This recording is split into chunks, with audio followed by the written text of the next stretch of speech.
mataas ang either kalawang or manganese ng water. Hindi na natatanggal yun sa balde.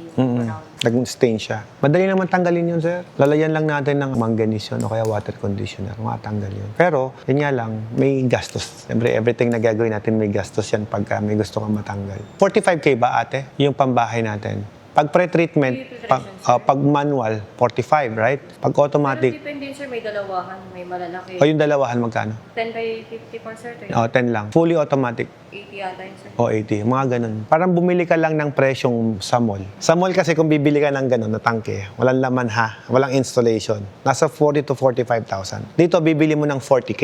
Eh dalawa kasi, kaya ano eh. Tapos kasama pa yung stainless frame and then yung filter. So technically kung kukumpitin mo, mas mura pa rin kami. Pwede na yun, pampaligo. Plus Germany pipes and Yung dalawa, fittings. sir, 95,000. O 95K. Kasama lahat yan ha. Pero ano yan? Softener yan. Yan, centralized yan. Buong bahay mo. Pati pang hugas mo. Pati pang linis mo, pwede mong inumin.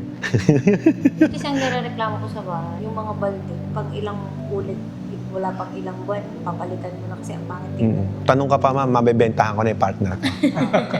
Iba yung porsyento mo. Pag nabentahan natin,